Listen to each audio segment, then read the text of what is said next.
Plyometrics, are they for athletes or for people that just want to look good, feel good, or both? Let's get right into it. All right, in today's video, we're talking about why plyometrics might be beneficial to you, even if you're not a competitive athlete. We're also going to talk about some of my favorite variations, why we want to have those in our program design, as well as how to plug those into our program. All right, so let's dive in. I'm going to make the case that everyone needs plyometrics, regardless of what you're training for, regardless of your age. Now, it might come as a surprise to you that I've had people on both ends of the spectrum, elite athletes all the way up to elderly clients, that utilize plyometrics in some shape or form. Now, there's a lot of different ways to deliver these, a lot of ways to potentially plug these into a program. But by and large, what we are looking at here is two things. One is with age, we lose our fast twitch muscle fiber, our type 2 muscle fiber. We know this to be true. And one of the ways that we can prevent some of these losses is with the regular inclusion of plyometric variations. They work through the stretch shortening cycle, where we essentially have a lowering and a transition as well as a raising phase of these movements. So there's a lot of things physiologically speaking that have with the storage of elastic energy in both skeletal muscle and tendons. This is something that can be done a variety of ways based on someone's ability. So if someone's very advanced, they can certainly go with more advanced variations. If someone is elderly, maybe they just need to learn how to jump and land and absorb a jump. Again, these are things that are great for everyday life beyond just athletics. So that is a great reason to include them in your program design. Number two, there are ways that we can use these to potentiate the training session, to get more from our training session.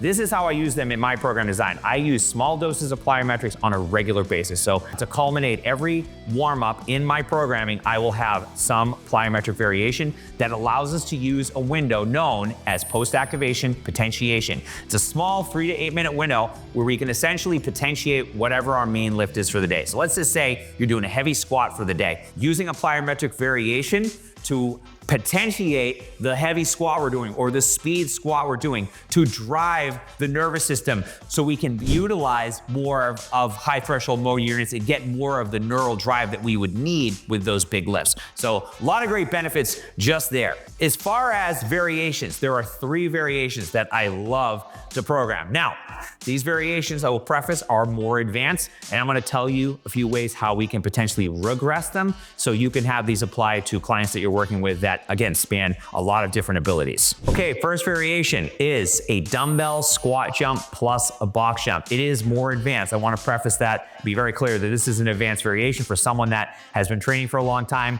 and has done plyometrics. Okay, so this variation, essentially what we're going to do is we're going to use a moderate weight dumbbell. I've got 20s here, and usually I'll go anywhere from 20 to 30 pounds with this. We're going to start with a partial squat jump, not a full squat, partial squat jump, and then when we come down to the landing position, we're going to let go of the dumbbells and then initiate our box jump. So it looks something like this.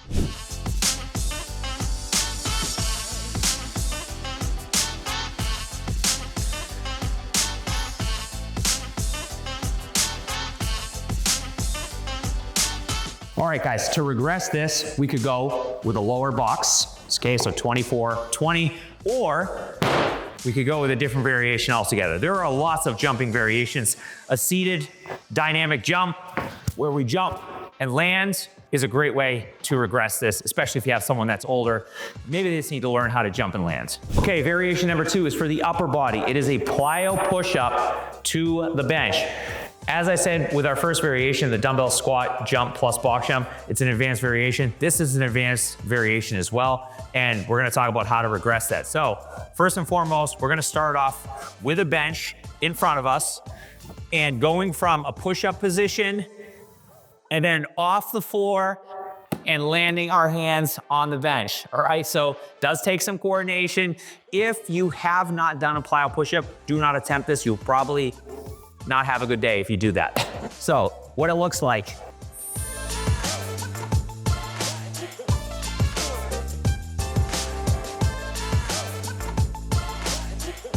All right, guys, if we want to regress that, we can go with a plyo push-up on the ground,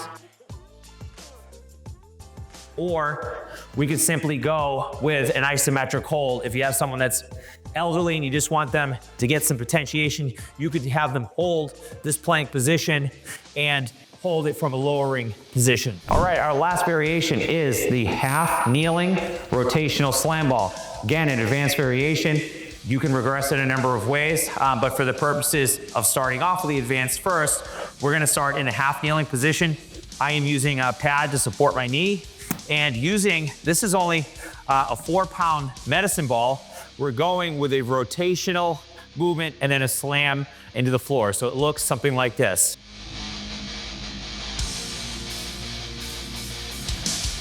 And of course, you'd want to perform repetitions on both sides. So we'd switch, and same thing.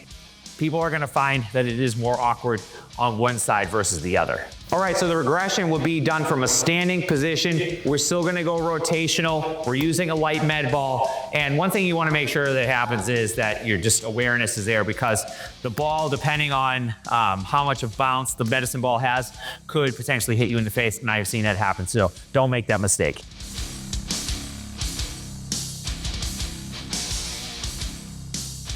So we get some explosive movement, but we also get some accuracy and just the ability to, again, be athletic, which is what we're trying to do here. All right, so where do we put this in our program? This is gonna be very, very simple. You're gonna pick 1 to 2 of those variations to do before you start your actual training session. And all we're gonna do is 3 sets of 3 with 45 to 60 seconds rest between sets, and that's gonna get you on your way.